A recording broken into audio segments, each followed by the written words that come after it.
Welcome to Fly on the Wall podcast. I'm your host, Chris Sonkson, CEO and founder of Church Boom.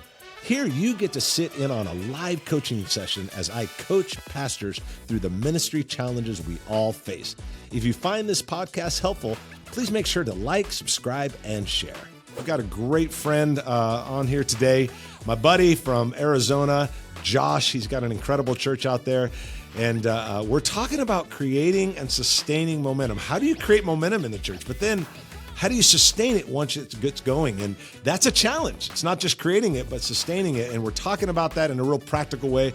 I think you're going to get a lot out of today's podcast. Well, let's jump into it, man. How can I serve you today? What's up? Yeah. I think, my biggest questions right now in ministry have to do with momentum. I think just because the unique season we're at and everything changes all the time. Right. Really evaluating like momentum versus just energy. And I think especially as like we're in one place and, we're kind of transitioning to another school, I'm trying to really think about like how to keep building momentum and stacking momentum and not letting it subside. I obviously don't want to run anybody in the ground, but to really like, that's kind of my question is what you would recommend or what you've seen best practice to really like keeping momentum building and not letting it be like, oh, that was nice. And then it's like, then it's over. We're like, oh, okay, that was it. It's like, Yeah, absolutely. Hitting those mile markers of momentum, Yep. The, man, that's a great question. First of all, I think it's awesome that you sold the old building, going into a new building, but you're in between with portable, crazy, but all part of the journey. And 10 years from now, when the church is all, exploded and there's thousands of people coming and you're making a difference across the nation, people are going to be like, how'd you do it? And you're going to be able to have those stories. So that's cool. Keeping momentum, man. That's I think is obviously a necessary thing, but a challenging thing as well. I think that when I look at it, as I've seen people across the nation and we work with, when I think about people that have been able to sustain and create even greater momentum, they've done really, really well in a few areas. One, they've done really well in keeping vision in front of people. They've done extraordinarily well with it. When you are keeping vision in front of people, it's important to know it's a lot like culture in a way, that there's sort of 4 levels to that vision, and you're trying to get to that 4th level. There's know, embrace, defend, and multiply. Okay, I know the vision, I embrace the vision, I defend the vision, and I multiply the vision. And that multiply is that place where, man, you're working hard on making sure that the vision and the excitement is staying in front of people. I think the other thing is connection. I think one of the arts of those that do really well on creating momentum is that they have a vision. They keep the vision in front of people, and they do an extraordinarily good job connecting people to that vision. And that's where they move from, I know the vision at Banner Church, to no, I multiply the vision. Sure. I know the culture versus, man, I defend it and multiply. Way different when you're able to start doing that. And I think in the most practical ways is it's involving people, and it's keeping the most exciting stories in front of people and the most exciting narrative in front of people, because it can get weary. But if you're inspiring people, if you're connecting them, if you are involving them, you have a greater chance of keeping them going. And I actually think the portable world does create an excitement and an energy because you're going somewhere. My concern for your vision and the passion of vision and the momentum isn't going from the old building to portable. It's going from portable to new, because the new is only new for a few months and then no one cares anymore. Sure. Yeah. That's a good point. And after a while, they don't care. You care. We all love new buildings. You and I are pastors. Like, this is awesome. The most amazing thing in the world. We like parking lots. Look at it. It's repaved. How great. Yeah. We love all the little things that no one actually cares about.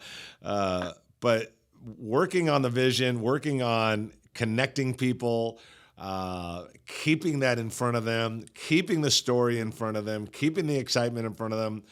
It's very easy to get so caught up in the next project, the next dollar you got to raise, the next everything you got to raise, that and you're charging out in front, that you don't slow down long enough to turn around and make sure that people are following you. And if you don't take enough time to keep people moving in that direction, I think you're going to find some trouble. Well, So, what might be some, if you were like starting to see symptoms of people they're not really following and you would say, hey, if you start to see these symptoms, maybe note that you need to do, because sometimes I feel like we're saying it constantly. And it's like, mm-hmm. I can't tell if I'm annoying people or just beginning to inform them. Yeah. But especially in the summer here, because it's 8 million degrees and people are only around like once, every month. Yeah. But what I don't know if you have a thought on what those symptoms might be of people lagging behind on vision. Yeah. Yeah. I'll talk a couple things on that. You've heard me say before that culture is created at the top and supported at the bottom, and falls apart in the middle. So what I mean by that is it's got to be supported at the top. Created at the top. So if I'm looking at a symptom like, hey, man, they don't seem to be engaging as much, there doesn't seem to be as much passion, there doesn't seem to be as much energy, where I'm going to look the most is back to that culture and vision chart. If it's created at the top, supported at the bottom, and falls apart in the middle, when it falls apart, it's usually in the middle. It's the people at the top. It's my top 10, my top 15, my top 20. That's where I'm going to run to. I'm running to them. I'm not running to the people in the middle. I'm running to the people at the top. So if this, I think symptoms or triggers is, they're not engaged. You can sense a lack of passion. You can sense that they're not, giving might be trending down, energy might be trending down or whatever. I'm going to look always right to the top. The answer is going to be at the top. Because if my top 20 people aren't running with me, there's no way the people in the middle are going to run with me. Sure. And you have to make sure above anything else that the people at the top have it. And that's back to know, embrace, defend, and multiply. You got to look at your top people and say, are they defending and multiplying, or are they just knowing and embracing? Knowing and embracing is just very shallow. And again, you see the passion, you see the giving, you see the energy, you see all of it, and you're like, oh, I think there might be a problem here. To me, the bigger issue is, if I'm going to give a shot of adrenaline and start working on something, where am I going to give that shot at? It's got to be at the top. Has to be at the top, because that's where culture and vision is created. It's created at the top. So, do you find that it's not, I don't know. Again, I'm not trying to project too much into the culture of our church, because I think our leaders are doing good, but I'm just I've been portable enough times to see these are some really exciting and really strenuous times. Yep. It's like you don't really have opposite, it's just so different, Yep. What is there usually a disconnect? Do leaders just think that they are sharing more than they really are, or is it that it's usually not very clear? When it comes to vision top down, it's like it seems clear, but we talk about it all the time, and I'm like, sometimes does that just not trickle down because people assume it's being done? Yeah. Yeah. I think it's important when you start talking about your top 10, 15 leaders, creating the top, support at the bottom, that whole thing. I think it's important, Josh, that I think it's important that you create the rhythm for those top, let's call it 15, 20, for those top people. You got to create a rhythm by which they are multiplying vision and culture and momentum. So a rhythm might be, this is how often I want you talking about it. Okay, this is the weeks I want you to talk about it. Here's the email I want you to send. Here's the text I want you to send. This is how often we're celebrating wins. I think that if you leave it to chance, I don't think it'll turn out good. I think you have to create rhythm. Now, because here's why. Intuition can never be duplicated. You have intuition as a leader. I've known you for a long time. You have great intuition as a leader. You and Katie have great intuition. Intuition can't be duplicated. So you think, oh man, something's going wrong here. You recognize it immediately. Like, okay, there's not a lot of energy. There's a lack of momentum. There's a whatever. They don't recognize it. So if intuition can't be duplicated, then you have to create a rhythm of casting vision, keeping people on board, telling stories. You got to create a rhythm for them because they're not going to have the intuition. Sure. So if you don't set out a rhythm, it's not going to happen. And so they're going to just think, hey, I told everybody that, this like 8 weeks ago. It's like, that's not going to work. You got to say, hey guys, look, man, here's the 2 stories I want you telling this month. Here's what I want you doing this month. They've got to keep that excitement and rhythm going as it trickles down. And the larger you get, the more difficult this becomes. It's one thing at 200, 300. It's another thing at 2,000, 3,000, because you're never going to talk to those mid-range people ever outside of the hallway and a high five. And that's about it. So you have to learn to lead through people at even a greater level. Every time you move up in size and in organization, the leading through becomes more crucial because you disconnect from the mid-range people.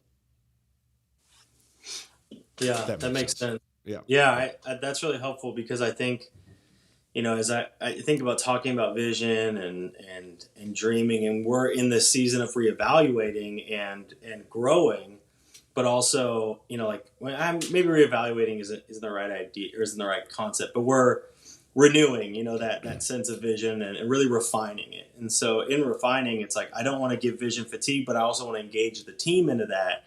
But I think that, like you're saying, that layer of coaching down on how to relay that to the team, I'm probably just like, hey, this is really good. And we all agreed, let's communicate it. Are you communicating it? And people are like, yeah. But I guess if there's no benchmarks for their success, it's going to be hard to evaluate, I guess. It is. It's not like anything bad. I just, the longer where you're portable, I feel like the longer it feels like in the wilderness, so to speak, Sure. And just remember that, because you and Katie have great intuition as leaders. You have a great way of picking up pulse. I've always noticed that about you. You've always have this way of picking up, like, something's happening. Here's where the church is at. Here's where the leader is at. That's just intuition. It's a gift. It's a leadership gift. It's a God gift. Just remember, it can't be duplicated. So if it can't be duplicated, it has to be systematic. Yeah. Because it won't be duplicated. They're not going to pick up what you pick up. So keep that in mind, because otherwise you're going to get frustrated. Like, why don't they see it? It's like, they're never going to see it. That's just not their gift. You have it. You do. You're very intuitive, you and Katie. However, that's not duplicatable. So you better create something that's duplicatable. And again, I know I said this, but the bigger you get, I've always said, the larger the church gets, the less people you pastor. And the bigger the church gets, the more important leading through people, casting vision through people, having people be vision carriers of what you want becomes so crucial as you get bigger. Really crucial. Because if it breaks down, you're going to have a problem. And you're going to be running out in front and look behind and think no one's following. Sure. That is the big ticket. So, yeah. What else you got on your mind, my man? Well, I think kind of going with that is this idea of engagement. Like, you and I have talked a lot about engagement. A lot of the work that we've done is helping people really be engaged. And, maybe the vision thing is a part of that, but just trying to get people to have that deeper ownership and engagement. We've done a lot with the kids that, to increase kids' frequency and, really have them more regularly connected into what's happening. But trying to evaluate, like, teaching and encouraging adults with a greater desire for consistency at any kind of thing, and obviously, like, every pastor I feel like is like, well, we're in a transient area. We do, it's like everyone I talk to says, well, our area is unique. And I'm like, well, that sounds exactly like what I'm facing, which is people are a little less consistent. And I was curious if you think that might have to do with ownership. There's a sense, or, it's just cultural overall. But I'm trying to figure out ways to encourage it, or at least give opportunity for a deeper sense of engagement. We have small groups. Our small groups do well. We have probably as many people in small groups a week that we do on a Sunday morning in attendance. But that's because the Sunday morning is all over the place because weekends, and but that gathering is so key. And beyond just saying the gathering's key and showing that in what God's doing, how do we encourage a deeper engagement? Is it that vision? Is it more than that? And when you say deeper engagement, what does deeper engagement look like to you? I think a greater consistency to an extent, and I don't have unrealistic cultural expectations, but a greater consistency. So how we might move somebody from once every 4, 5, 6 weeks to once every 2, 3 weeks, and how we might encourage people and on ramp them to maybe serve quicker and things like that to Yeah, really engage into that, and just beyond like feeling that they're compelled, but have a sense of ownership. Right, this is yep, my thing. This is my church, and I'm an important part of it. right, right. I think the key word that you said just a few seconds ago is that word ownership. People support whatever they create. And if they have a sense of ownership, they're more likely to be all in. When they don't have a sense of ownership, they're not as likely to be all in. For me, I think the greater question that I'd be wrestling with if I were you with your staff is, okay, the breakdown here is, I think the consistency is the symptom or the result. The inconsistency, I should say, is the result. But what is the root of all of it? What fixes that? What fixes that above anything else is always ownership. The more people tend to own something, the less likely they are to be inconsistent because they support whatever they create. If they feel like they're creating it, they feel like they're owning it, they feel like they're all in. I think that's a greater question to map out, like, how do we create ownership? To me, that's the word, because consistency will follow the ownership. Now, granted, Jesus goes out, throws, the parable Sure. of the seeds. There's still only 25% that actually take any root. So you got to realize that there's going to be a group of people that are always going to be inconsistent. They're going to be inconsistent, and they're probably inconsistent on everything in their life. Sure. Yeah. So there's part of that you just kind of, unfortunately, accept. But I don't think you accept it to a point that you throw up the white flag of surrender. I think that you have to say, to come in and go, look, we realize that some people aren't going to be consistent. I get it, but we're gonna figure out this ownership thing even better. How do we figure out that? How do we create exclusivity? Not excluding people, but the feeling of like, man, we're in the inner circle. We are part of the ownership team. We are the all-in team. How does that get branded? I had a buddy of mine that did they were doing a campaign, and then they just kind of carried that campaign, and they just called it the all-in group. And you got a church, I don't know, 1,000, 1,200 people. He's got like 300 people in this all-in group, and it was just during a financial campaign, and it just kind of carried past that. And 2 years later, they're still doing this all-in 3 times a year. And I'm like, I don't know what he's doing with it, but he created this momentum of ownership, which I think is really important. And if you can figure out how to do that, what that looks like for Banner Church, I think that's where everything changes. Yeah. Yeah. So I don't know. Good. That's how I would look at it. Yeah, that's really helpful. I think momentum of ownership, I think is key Yeah. for us, is not just people saying, "Wow, this is really cool," and yeah, I'm meeting some really cool people and I'm having fun. I'm enjoying what I'm a part of. Yeah. I like to serve at things every once in a while, but like saying this is mine, Yeah. like this is like my church and I'm a part of this, and Yep. I'm vital, and Yep. we 100%. try to encourage that, obviously. Right. Right. So I do think it's worth brainstorming with your team. Like, what does that mean for someone what does being an owner look like? Mm. Well, let's describe, how do we know someone's in a place of ownership? First, you better identify what the goal is. Ownership. Yeah. Okay, well, what does that mean? Give me 4 bullet points of what that means. Okay, then how do we create that? Because you're back to creating culture. Because you're shifting a kind of a spirit of it. It's like ownership is not tangible as much as, I mean, it's somewhat tangible, I guess, but it's more of a feeling like, man, they are just all in. This is my place. This is my, like, man, I defend this place. I'm all in,